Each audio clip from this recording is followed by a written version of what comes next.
Sí, los españoles al llegar acá a Lima no solo traen la religión cristiana, sino también sus costumbres.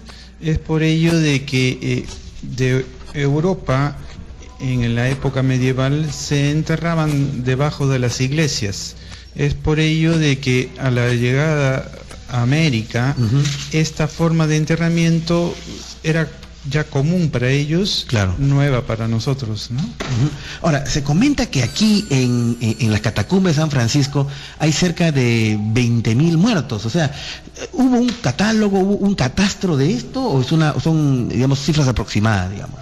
Claro, debió haber una especie de catálogo, una manera de tener a los personajes enterrados, pero lamentablemente no nos ha llegado a nuestros días. Claro, ahora, uno ve en la catacumba de San Francisco, bueno, ve unas galerías, ¿no es cierto?, en el subsuelo, húmedas, en la que están, ustedes vieran, queridos amigos, en realidad lleno de húmeros, de femures, cráneos, inclusive conformando figuras geométricas, ¿no es cierto?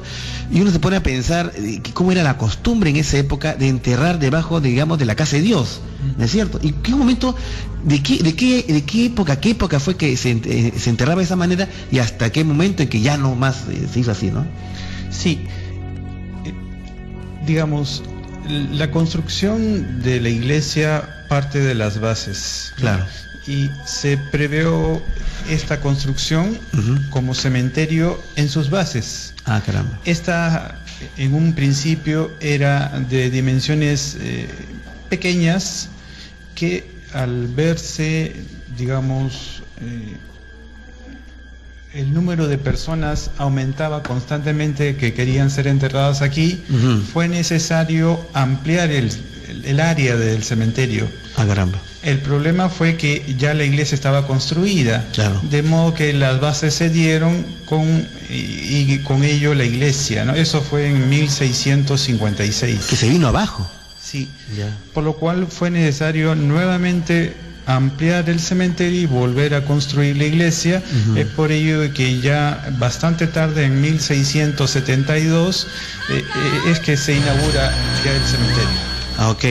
Y uno cuando ve las catacumbas de San Francisco surge en la memoria inmediatamente el tema de las leyendas, ¿no? Que se habla de que Lima antigua, la Lima colonial, la Lima cercado, está interconectada por galerías, por túneles. Se habla que las iglesias están interconectadas entre sí, inclusive se habla de que esto llega a Palacio de Gobierno, que hay una salida que pasa por debajo del río Rímac, hacia la Alameda del Calzos, y hasta aún los más extremistas hablan que hay galerías que llegan o hasta el Callao, y algunos hasta el Cusco, ¿no? ¿Qué fidedignidad histórica tienen estas leyendas, estas afirmaciones, digamos? Debido a la cercanía de las iglesias, está claro que es bastante probable que existieran comunicaciones. Ah, caramba. Ya que este cementerio era común en las iglesias coloniales. Claro.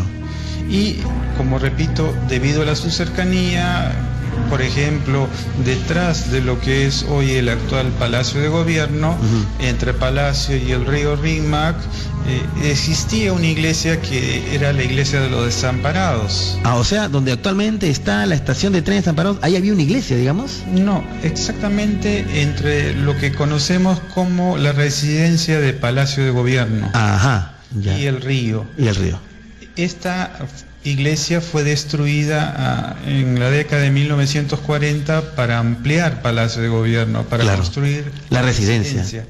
Es por ello que la estación de tren se llama Desamparados. Ah, ¿y dónde fue trasladado esta iglesia, digamos? A los padres le dieron un terreno en lo que hoy conocemos como el distrito de Breña, y allí se construye la iglesia de Desamparados, y en ella se conservan todavía algunas de las esculturas de la iglesia colonial. ¿Quiere decir de que las iglesias en el centro de Lima tenían sus propias catacumbas, digamos? Sí. Todas las iglesias tenían cementerios. Por ejemplo, debajo de la Catedral de Lima fueron encontrados en la década del 70, 1974, si mal no recuerdo, los restos del conquistador Francisco Pizarro. Claro. O sea, no es descabellado pensar que si entre las iglesias del centro de Lima habían catacumbas, o sea, había galerías, hay la posibilidad que, cómo no, que estuvieran interconectadas entre ellas al menos, ¿no? Sí, es bastante probable, ya que he revisado revistas, periódicos de fines del 19, comienzo del 20, y se observan que encontraban, al ceder algunas de las calles de Lima, algunas galerías subterráneas. En el caso de las catacumbas de San Francisco veo que hay algunas galerías que están cerradas.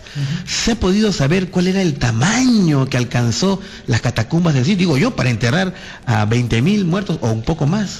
Sí, el área que actualmente se visita turísticamente es debajo del perímetro de la iglesia, pero sin duda el cementerio era mucho más grande, ¿no? Claro. Por ejemplo, delante de la iglesia, lo que comúnmente se llama el atrio, estaba originalmente rodeado por cruces de berenguela o piedra de Huamanga, que debido a los continuos robos que existían, se tuvo que ingresar esas cruces al convento, que ahora la decoran en el claustro.